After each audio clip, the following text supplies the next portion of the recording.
नमस्कार दोस्तों, Justin garden द्वारा लिखी गई सोफीज वर्ड का सेकंड अध्याय है जादुई टोपी, जिसको दो भागों में डिवाइड करते हैं। पहला भाग है अच्छा दार्शनिक होने के लिए हमें चाहिए विस्मित होने की क्षमता। सोफी को पक्का विश्वास था कि गुमनाम पत्र लेखक उसे फिर पत्र लिखेगा। उसने फैसला किया कि इन पत्रों के विषय में वह फिलहाल किसी से कुछ नहीं कहेगी। स्कूल में अध्यापकों द्वारा पढ़ाए जा रहे विषयों पर अपना ध्यान केंद्रित करने में उसे काफ़ी कठिनाई आई। उसे लगा जैसे वे केवल फालतू विषयों पर ही बात कर रहे थे। आखिर वह इस बारे में बात क्यों नहीं करते कि मानव होना क्या है, या कि दुनिया क्या है और कैसे अस्तित्व में आई।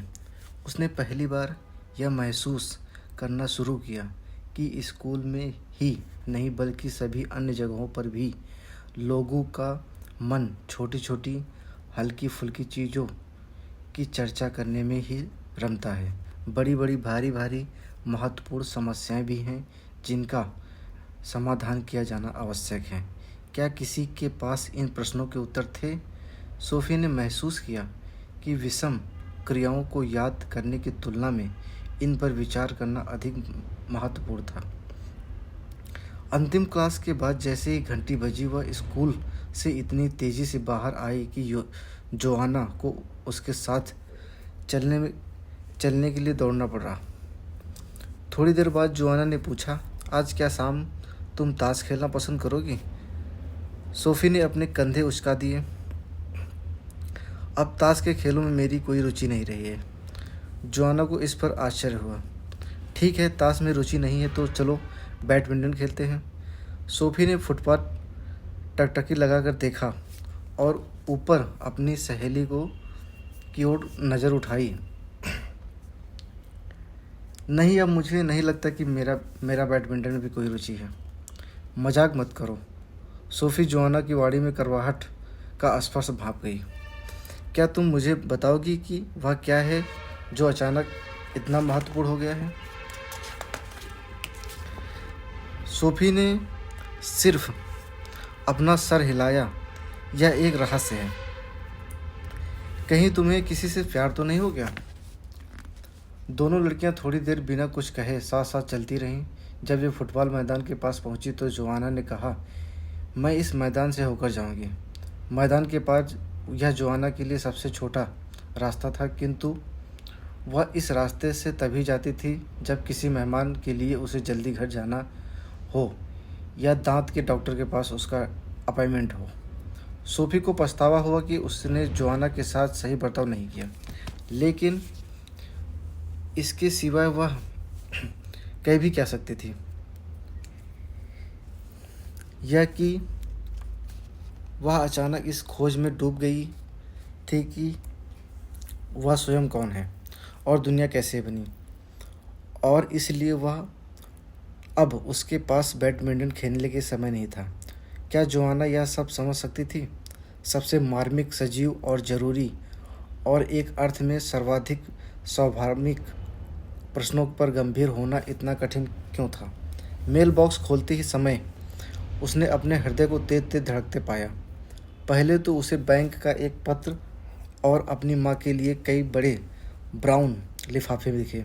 धत तेरी की! वह तो उत्सुकता से परीक्षा कर रही थी कि अज्ञात पत्र भेजने वाले ने उसे एक पत्र और लिखा होगा। जैसे ही उसने गेट बंद किया तो बड़े लिफाफों में से एक पर उसे अपना नाम दिखा। जैसे ही इसे पलटा तो पीछे लिखा था, दर्शन शास्त्र कोर्स, ध्यान से संभाले। सोफी बजरी बिछे रास्ते पर दौड़ती गई और अपना स्कूल बैग पैड़ियों पर फेंक दिया। दूसरे पत्रों को पायदान के नीचे सरका कर वह दौड़ती हुई बाग के पीछे जाकर अपने गुप्त स्थान की शरण लेने चल दी। इतना बड़ा पत्र खोलने के लिए यही एकमात्र ठीक जगह थी। सेरेगन उसके पीछे पीछे दौड़ती चली आई, किंतु अब तक सोफी उसके इस व्यवहार की आदी हो चुकी थी। वह निश्चिंत थी कि बिल्ली कभी भी उसका रहस्य किसी को नहीं बता पाएगी। लिफाफे के अंदर टाइप किए हुए 3 पृष्ठ थे, जिन्हें एक क्लिप से जोड़ा गया था। सोफी ने पढ़ना शुरू किया। दर्शन शास्त्र क्या है? प्रिय सोफी, अनेक लोगों ने अपने अपने शौक होते हैं। कुछ लोग पुराने सिक्के या विदेशी डाक टिकट इकट्ठा करते हैं, तो कुछ सुई से कसीदाकारी करते हैं, और कुछ ऐसे हैं जो अपना खाली समय किसी खास खेल में लगाते हैं। बहुत से लोग पढ़ने का आनंद लेते हैं, किंतु पढ़ने की रुचियों में अनेक भिन्नताएं हैं। कुछ लोग केवल समाचार पत्र या कॉमिक्स पढ़ते हैं, कुछ उपन्यास पढ़ते हैं, जबकि कई अन्य लोग खगोल विज्ञान, वन्य विज्ञान या तकनीकी आविष्कारों के बारे में पुस्तकें पसंद करते हैं। यदि मेरी रुचि घोड़ों या बहुमूल्य पत्थरों में है, तो मैं यह अपेक्षा नहीं कर सकता कि दूसरे लोग भी इस रुचियों के प्रति मेरी ही तरह उत्साहित होंगे। यदि मैं टीवी पर खेलों के सारे कार्यक्रमों को बड़ी प्रसन्नता से देखता हूं, तो मुझे यह सच्चाई भी स्वीकार कर लेनी चाहिए कि कुछ लोगों के लिए यह बोरियत भी भरे हो सकते हैं। क्या कुछ ऐसा नहीं है जिसमें हम सबकी रुचि हो? क्या ऐसा कुछ भी नहीं है जिससे हर किसी का सरोकार हो? इससे कोई फ़र्क नहीं पड़ता कि वे कौन लोग हैं और दुनिया में कहाँ रहते हैं। हाँ प्रिय सोफ़ी, कुछ ऐसे प्रश्न हैं जिनमें निश्चय ही प्रत्येक की रुचि होनी चाहिए। निश्चित रूप से उन्हीं प्रश्नों के बारे में यह कोर्स है। जीवन में सबसे महत्वपूर्ण क्या है? यदि हम यह प्रश्न किसी ऐसे व्यक्ति से पूछें जो भूखमरी का शिकार हो, तो उत्तर होगा भोजन। यदि यही प्रश्न किसी ठंड से मरने वाली व्यक्ति से किया जाए, तो उत्तर होगा गर्माहट। यदि यही प्रश्न हम किसी ऐसे आदमी से करें जो अकेला, अलग थलग, नितांत एकाकी हो, तो संभवतः उत्तर होगा लोगों की संगत और उनका साथ। किंतु ऐसी आधारभूत ज़रूरतें पूरी हो जाने के बाद भी क्या कुछ और भी है जिसे सब पाना चाहते हैं, जिसकी सबको ज़रूरत है? दार्शनिक सोचते हैं कि ऐसा उनका विश्वास है कि आदमी केवल रोटी से जिंदा नहीं रह सकता। ठीक है, भोजन सबको चाहिए और सभी को प्यार और देखभाल भी, किंतु कुछ और भी है इस सबसे अलग, जिसकी हम सभी को ज़रूरत है, और वह है यह पता लगाना कि हम कौन हैं और कहाँ यहाँ मौजूद हैं। हम यहाँ क्यों हैं? इस प्रश्न में रुचि लेना डाक टिकट इकट्ठे करने में रुचि लेने जैसा नहीं है। जो लोग ऐसे प्रश्न पूछते हैं, वे सभी एक ऐसी चर्चा में भाग ले रहे हैं जो इस ग्रह पर उस समय से चली आ रही है जब से मनुष्य यहाँ पर है। यह ब्रह्मांड या पृथ्वी और जीवन अस्तित्व में कैसे हैं? यह प्रश्न इस प्रश्न से भी बड़ा और अधिक महत्वपूर्ण है कि पिछले ओलंपिक्स में सबसे ज़्यादा स्वर्ण पदक किसने जीते। दर्शन शास्त्र की ओर बढ़ने या पहुंचने का सबसे बढ़िया रास्ता है कुछ दार्शनिक प्रश्नों को पूछना। दुनिया कैसे बनी? जो घटित होता है, क्या उसके पीछे कोई इच्छा या अर्थ है? क्या मृत्यु के बाद जीवन है? हम इन प्रश्नों के उत्तर कैसे दे सकते हैं? और सबसे महत्वपूर्ण है कि हमें अपना जीवन कैसे जीना चाहिए। लोग इन प्रश्नों को युगों युगों से पूछते आए हैं। दुनिया में ऐसी कोई संस्कृति नहीं जिसमें इन प्रश्नों को कभी उठाया गया हो कि आदमी क्या है, दुनिया कहाँ से आई। पूछने के लिए मूल रूप से बहुत अधिक प्रश्न दार्शनिक नहीं है। सर्वाधिक महत्व से के कुछ प्रश्न हम पहले ही पूछ चुके हैं, किंतु इतिहास हमें इनमें से प्रत्येक प्रश्न के अलग ढंग से भिन्न भिन्न उत्तर प्रदान करता है। अतः उत्तर ढूंढने या पढ़ने और पाने की अपेक्षा दार्शनिक प्रश्नों को पूछना कहीं अधिक आसान है। आज भी हर व्यक्ति को इन्हीं प्रश्नों के अपने निजी उत्तर खोजने हैं। क्या ईश्वर का अस्तित्व है? मृत्यु के बाद जीवन है? आप इन प्रश्नों के उत्तर विश्व ज्ञान कोश में देखकर नहीं बता सकते, और ना ही विश्व ज्ञान कोश हमें यह बतला सकता है कि हमें अपना जीवन कैसे जीना चाहिए। यह जानकर कि अन्य लोग ने अपने विश्वास कैसे विकसित किए, हमें सहायता मिलती है हमें अपने जीवन दर्शन की रचना कर पाने में।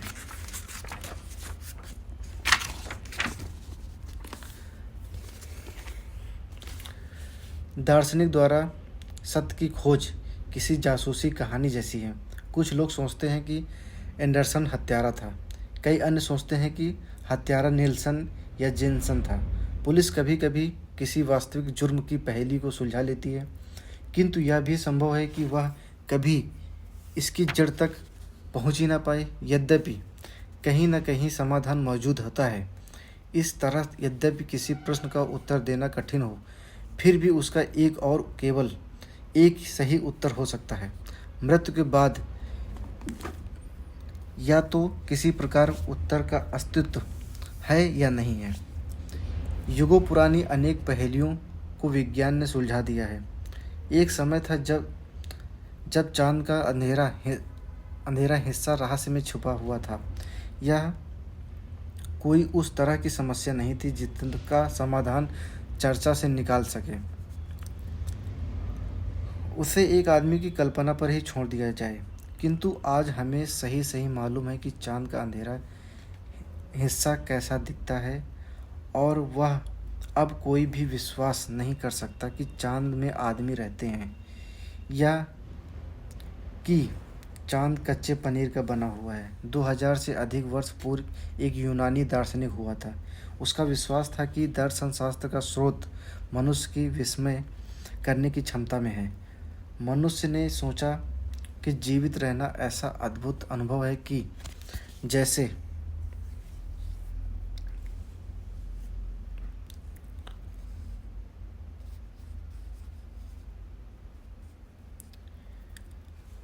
उससे दार्शनिक प्रश्न अपने आप उभरने लगते हैं। यह एक जादुई करिश्मा देखने की तरह है। हम समझ नहीं पाते कि यह कैसे होता है या किया जाता है। इसलिए हम पूछते हैं, कोई जादूगर 2 सफ़ेद रेशमी रुमालों को जिंदा खरगोश में कैसे बदल देता है? अनेक लोग दुनिया का अनुभव उसी अविश्वसनीयता से करते हैं जैसे तब करते हैं जब एक जादूगर टोपी को खाली दिखाकर फिर उसी में अचानक से एक खरगोश निकालकर दिखला देता है। खरगोश के मामले में तो हम जानते हैं कि जादूगर ने हमारे साथ कोई चाल खेली है। हम जानना चाहते हैं कि आखिर उसने इसे किया कैसे। किंतु जब दुनिया की बात आती है तो मामला थोड़ा भिन्न होता है। हम जानते हैं कि दुनिया हाथ की सफाई या खेल या धोखा नहीं है, क्योंकि हम यहाँ दुनिया के अंदर मौजूद हैं। हम इसका एक अंग हैं। वास्तव में वह सफ़ेद खरगोश है जिसे जादूगर द्वारा टोपी से बाहर निकाला जाता है। हमारे और सफ़ेद खरगोश के बीच इतना अंतर है कि खरगोश को मालूम नहीं होता है कि वह एक जादुई खेल में भाग ले रहा है, जबकि हम महसूस करते हैं कि हम किसी गहन रहस्य का या अंग हैं और यह जानना चाहते हैं कि यह सब कैसे हो रहा है। पुनः जहाँ तक सफ़ेद खरगोश की बात है, बेहतर यह होगा कि उसकी तुलना पूरे विश्व से की जाए। विश्व में हमारी स्थिति उन सूक्ष्म कीटाणुओं की तरह है जो खरगोश के चिकने रोएदार बालों में गहरे नीचे रहते हैं। किंतु दार्शनिक लोग सदैव ही फर के बारीक रेशों के ऊपर चढ़कर जादूगर की आंखों में गहरे झांकने की कोशिश रहे हैं और कर रहे हैं। सोफी, क्या तुम अभी भी यहीं हो? शेष आगे। सोफी थककर चूर हो चुकी थी। अभी भी यही हो? यह भी ध्यान नहीं रहा कि वह लगातार उस पत्र को पढ़ती जा गई थी, एक पल भी श्वास लेने के लिए रुके बिना। आखिर यह पत्र कौन लाया था? यह वह आदमी नहीं हो सकता जिसने मिल्डे मोलर नैक के लिए जन्मदिन वाला कार्ड भेजा था, क्योंकि उस कार्ड पर डाक टिकट और डाक की मोहर दोनों थी। ब्राउन लिफाफा मेल बॉक्स में बिल्कुल उसी तरह डाला गया था जैसे पहले 2 लिफाफे। सोफी ने घड़ी की ओर देखा। 2:45 बजे थे। उसकी माँ तो अगले 2 घंटे से भी अधिक समय तक काम से घर वापस पहुंचने वाली नहीं थी। सोफी रेंग कर बाग में लौट आई और मेल बॉक्स की ओर दौड़ पड़ी। शायद उसमें कोई और पत्र हो। उसे अपने नाम वाला एक और ब्राउन लिफाफा मिला। इस बार उसने इधर उधर देखा, किंतु वहाँ कोई दिखाई नहीं दिया। सोफी दौड़ती हुई जंगल की छोर तक जा पहुँची और रास्ते पर दूर तक नज़र डाली। वहाँ कोई नहीं था। अचानक उसे ऐसा लगा कि जंगल में कहीं एक टहनी टूटी हो, किंतु वह पूरे विश्वास के साथ कुछ नहीं कह सकती थी और यूं भी किसी ऐसे के पीछे दौड़ना बेकार था जो भाग जाने पर उतारू था। सोफी घर में चली आई, फिर जल्दी जल्दी सीढ़ियाँ चढ़कर अपने कमरे में गई और बिस्किट वाला डब्बा निकाल लिया। उसमें सुंदर सुंदर नग रखे थे। उसने उसे फर्श पर डाल दिया और दोनों बड़े लिफाफे को टिन में रख दिया। फिर टिन को दोनों हाथों से मजबूती से पकड़े हुए बाग में दौड़ गई। बाहर जाने से पहले उसने शेरेकन के लिए कुछ खाना रख दिया। Kitty kitty kitty.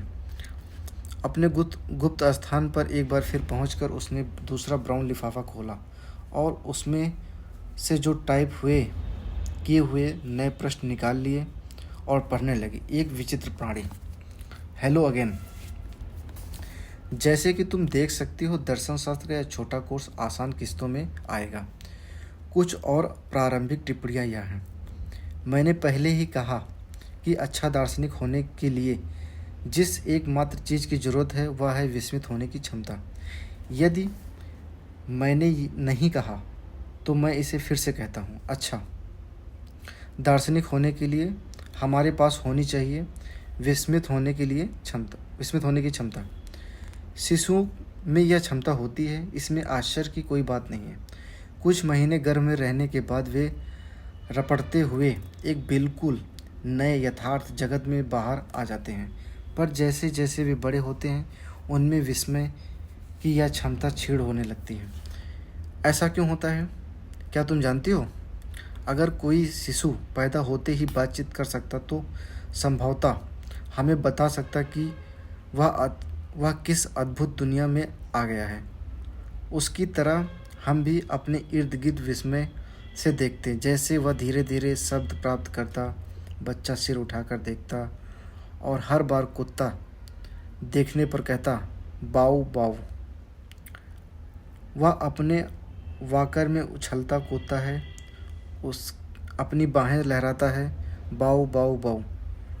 हम जो उम्र में बड़े और अधिक बुद्धिमान हैं, बच्चों के उत्साह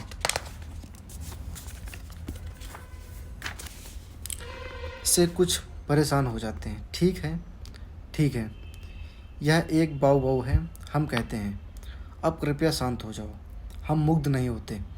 हमने पहले भी कुत्ता देखा है। थोड़ा और बड़ा होने पर वह अब कुत्ते के पास से गुजरता है तो उससे उत्तेजित नहीं होता, पर इससे पहले वह शायद सैकड़ों बार वाव वाव के आश्चर्य मिश्रित आनंद को दोहरा चुका होता है। यही बात हाथी या एक हिप्पोपोटेमस के बारे में भी होती है। किंतु बच्चे के ठीक से बोलना सीखने से बहुत पहले और दार्शनिक रूप से सोचना सीखने से बहुत पहले दुनिया उसके लिए एकमात्र आदत बन गई होती है। यदि तुम मुझसे पूछो, मैं कहूँगा यह एक बड़ी दुखद स्थिति है। मेरी चिंता यही है कि प्रिय सोफ़ी, तुम बड़ी होकर उन लोगों जैसी ना बन जाओ जो दुनिया को जैसा है वैसे ही स्वीकार करके चलते हैं। अतः इसे सुनिश्चित करने के लिए हम विचारों के विषय में कुछ प्रयोग करेंगे और उसके बाद ही इस कोर्स में आगे चलेंगे। तुम सोचोगी मैं तो एक असाधारण प्राणी हूँ। हाँ, मैं एक रहस्यमय प्राणी हूँ। तुम्हें लगता है मानो तुम एक वशीकरण नींद से जगी हो। मैं कौन हूँ? तुम पूछती हो। तुम जानती हो कि तुम इस ब्रह्मांड में एक ग्रह पर इधर उधर भटक रही हो, किंतु यह ब्रह्मांड क्या है? यदि तुम स्वयं को इस तरह खोज निकालो तो समझ लो मंगल ग्रह वासी जैसे रहस्यमय प्राणी को खोज लोगी। तुम न केवल ब्रह्मा अंतरिक्ष के एक प्राणी को देख पाओगी, तुम्हें अपने अंदर गहरे कहीं यह अनुभव होगा कि तुम स्वयं भी एक असाधारण प्राणी हो। मेरी बात समझ में आई ना सोफ़ी? अच्छा आओ हम विचार का दूसरा प्रयोग करते हैं। वैसे ऐसा कभी नहीं होगा कि तुम किसी दूसरे ग्रह के प्राणी से मिलो। हमें यह तो नहीं मालूम कि अन्य ग्रहों पर जीवन है या नहीं है, किंतु शायद किसी दिन तुम्हारा स्वयं से सामना हो जाए। एक दिन तुम अचानक से ठिठक जाओ और स्वयं को पूरी तरह एक नई रोशनी में देखो। एक दिन जंगल में चलते हुए। यह भी हो सकता है तुम्हारे साथ। किंतु एक दिन सवेरे मम्मी पापा और 2 या 3 साल का एक छोटा सा टॉमस रसोई में बैठे नाश्ता कर रहे हैं। थोड़ी देर बाद मम्मी उठकर सिंक की तरफ जाती हैं और पापा ऊपर उड़ने लगते हैं और छत के नीचे हवा में तैरते हैं। जबकि छोटा टॉमस उन्हें देखकर सोचो तब टॉमस ने क्या कहा होगा। शायद वह अपने पापा की ओर इशारा करते हुए कहता है, पापा उड़ रहे हैं। टॉमस निश्चय ही इस दृश्य से आश्चर्यचकित होगा, लेकिन वह तो प्रायः चकित हो जाता है। पापा हर रोज़ इतनी अजीब अजीब चीज़ें करते हैं कि नाश्ते की मेज पर थोड़ी सी उड़ान में उनको कोई अंतर नहीं पड़ता। हर दिन पापा एक अजीब मशीन द्वारा दाढ़ी बनाते हैं। कभी कभी वह छत पर चढ़ जाते हैं और टीवी एरियल को घुमाते हैं, या वह गाड़ी का बोनट खोलकर अपना सिर उसमें धंसा देते हैं और जब सिर बाहर निकालते तो मुंह पर कालिक लगी होती है। अब मम्मी की सारी बारी है। वह टॉमस की सुनकर एकदम तेज़ी से मुड़ती हैं। तुम सोचो कि पापा को रसोई की मेज से ऊपर तैरते देखकर उनकी प्रतिक्रिया क्या होगी। मुरब्बे का बर्तन उनके हाथ से छूट जाता है और वह डर कर चीखती है। पापा के अपनी कुर्सी पर वापस आ जाने पर संभवतः उन्हें डॉक्टर की देखभाल की जरूरत पड़े। उन्हें अब तक बेहतर टेबल मैनर्स सीख लेने चाहिए थे। तुम सोचो टॉमस और उसकी माँ की प्रतिक्रिया अलग अलग क्यों है।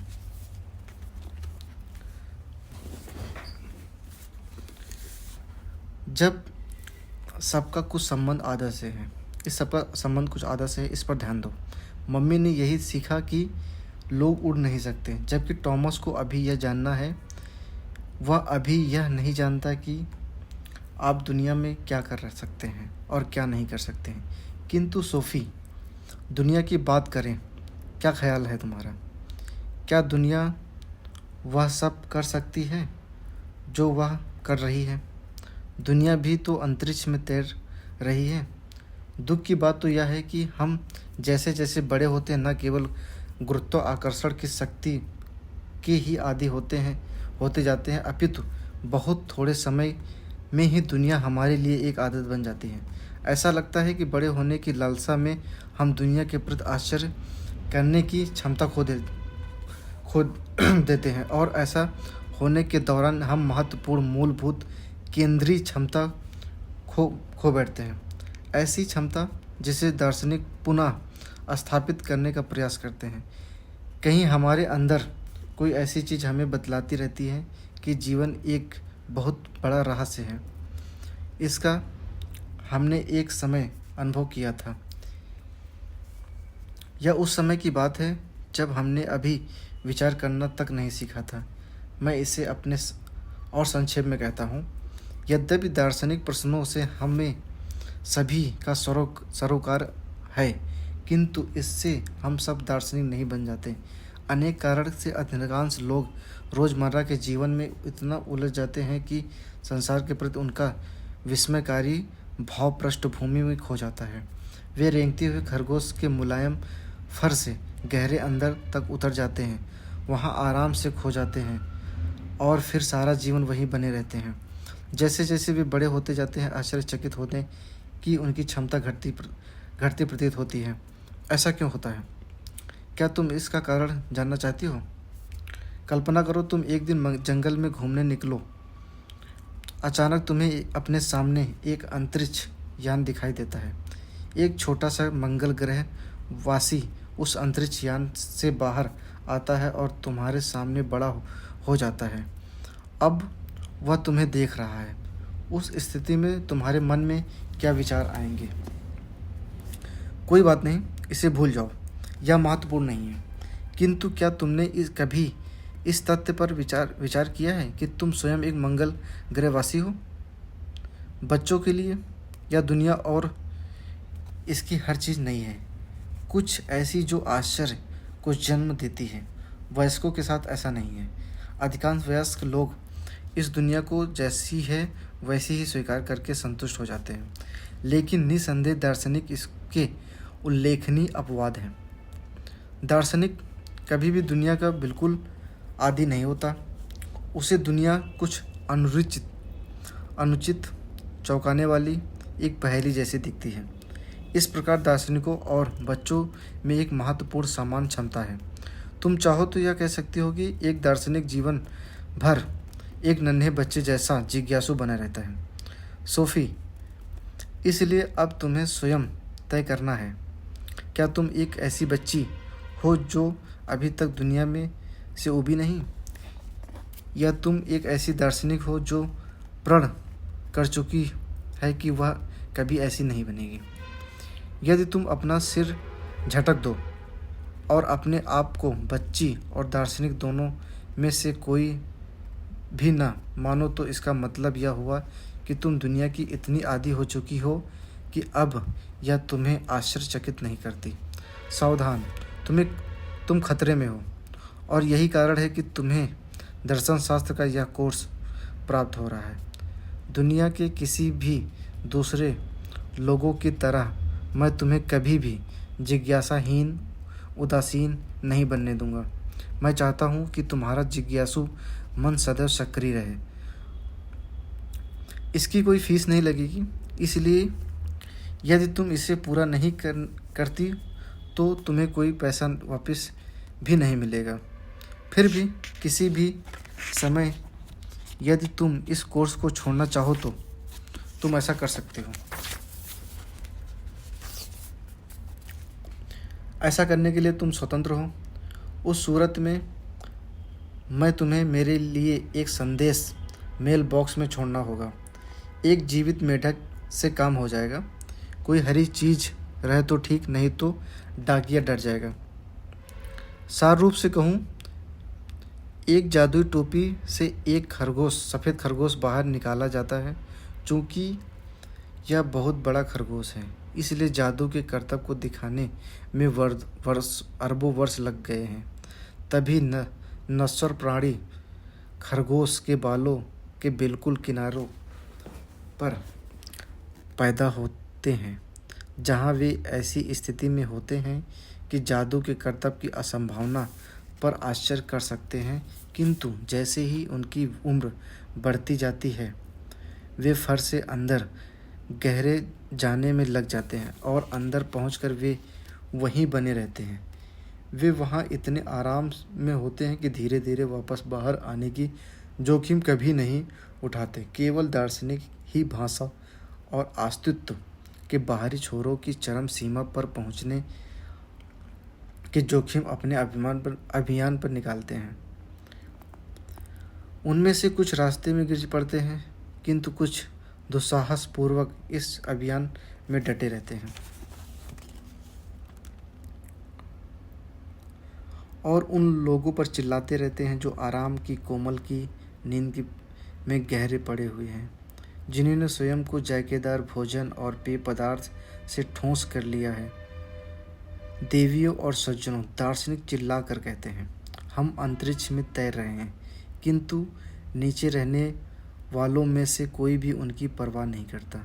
चरम आराम की स्थिति में नीचे पाताल की गहराई में रहने वाले लोग चिढ़कर कहते हैं कि कैसी परेशानी पैदा करने वाले लोग हैं ये। कृपया मक्खन इधर सरका दीजिए। आज हमारे शेरों के भाव कितना ऊपर चढ़े। आज टमाटरों का भाव क्या है? क्या आपने सुना है कि राजकुमारी डायना फिर से मां बनने वाली है? उस दिन तीसरे पहर जब सोफी की मां घर पर लौटी तो सोफी किसी गहरे मानसिक आघात की स्थिति में थी। उसने रहस्यमय दार्शनिक के पत्रों वाला डिब्बा गुप्त स्थान पर सुरक्षित छिपा दिया था। सोफी ने अपना होमवर्क शुरू करने की कोशिश की, किंतु वह बैठी बैठी केवल वही सोचती रही कि उसने पढ़ा क्या था। इतनी जोर से उसने पहले कभी नहीं सोचा था। अब वह बच्ची नहीं रही थी, किंतु वह अभी इतनी बड़ी भी नहीं हुई थी। सोफी ने महसूस किया कि उसने खरगोश की आरामदेह फर के अंदर जाना पहले ही शुरू कर दिया था। बिल्कुल वही खरगोश जो विश्व की जादुई टोपी से बाहर निकाला गया था, किंतु दार्शनिक ने उसे रोक दिया था। उसने क्या यह कोई स्त्री थी? सोफी की गर्दन के पीछे से पकड़ लिया था और उसे ऊपर उठाकर फर के छोर पर लाकर छोड़ दिया था। सोफी की गर्दन जहां वह बच्ची के रूप में खेला करती थी और वहां से एक बार फिर दुनिया देख रही थी, मानो बिल्कुल पहली बार देख रही हो। इसमें कोई संदेह नहीं है कि दार्शनिक ने उसे बचा लिया था। अज्ञात पत्र लेखक ने उसे दैनिक जीवन की छोटी छोटी निरर्थक हल्की फुल्की बातों से बचा लिया था। जब 5 बजे मम्मी घर आई तो सोफी ने उसे खींचकर लिविंग रूम में आराम कुर्सी में ढकेल दिया। मम्मी, क्या तुम ऐसा नहीं सोचती कि जीवित होना कितना आश्चर्यजनक है? उसने शुरुआत की। सोफी की बात सुनकर माँ एकदम चौंक गई। एकाएक उसने कोई उत्तर नहीं दिया। रोज जब वह घर आती थी तो सोफी प्रायः होमवर्क कर रही होती थी। हाँ, मुझे भी कभी कभी ऐसा लगता है, माँ ने कहा। कभी कभी? हाँ, किंतु क्या तुम यह नहीं जानती कि दुनिया का इस तरह बने रहना कितना अद्भुत है? सोफी अच्छा सोफी, इस तरह बोलना बंद करो। क्यों? शायद तुम यह सोचती हो कि दुनिया बिल्कुल सामान्य है। क्यों? क्या यह नहीं है? सोफी ने महसूस किया कि दार्शनिक सही था। बड़े होने पर लोग यह मान लेते हैं कि दुनिया सदा से ऐसी ही थी और फिर अपने नीरस अस्तित्व के वशीकरण में ऐसे सो जाते हैं जैसे लोरी गाकर सुला दिए गए हो। तुम दुनिया की इतनी आदी क्यों हो गई हो? अब तुम्हें कुछ भी आश्चर्यचकित नहीं करता? तुम यह सब क्या बोल रही हो? मैं कह रही हूँ कि तुम सब चीज़ों की बेहद आदी हो गई हो। दूसरे शब्दों में एकदम मंद। तुम्हारा मेरे साथ इस तरह बात करना मुझे पसंद नहीं है। ठीक है, मैं इसे दूसरी तरह से कहती हूँ। तुमने अपने आप को उस सफ़ेद खरगोश की फर में बहुत गहराई में लाकर रख दिया है, जिसे इस समय भी विश्व की जादुई टोपी से बाहर निकाला जा रहा है। और 1 मिनट में तुम आलू उबालने रख दोगी, उसके बाद तुम अखबार पढ़ोगी और फिर आधे घंटे की नींद के बाद तुम टीवी पर खबरें देखने लगोगी। उसकी माँ के चेहरे पर चिंता का भाव उभर आया। वह वाकई में रसोई में गई और आलू उबालने रख दिए। कुछ देर बाद वह लिविंग रूम में आ गई और इस बार माँ थी जिसने सोफी को आराम कुर्सी में धकेल दिया। देखो, कुछ है जिसके बारे में मुझे तुमसे आवश्यक बात करनी है, माँ ने शुरू किया। माँ की आवाज़ में सोफी समझ गई कि कोई गंभीर मामला है। तुमने कोई नशीली दवा वगैरह तो नहीं ली बेटी? सोफी का मन हंसने को हुआ, किंतु फिर वह समझ गई कि इस समय यह सवाल क्यों उठाया जा रहा है। तुम्हारा दिमाग फिर गया है क्या?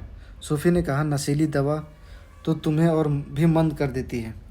इसके बाद उस शाम नशीली दवाओं या सफ़ेद खरगोशों की चर्चा नहीं हुई। धन्यवाद।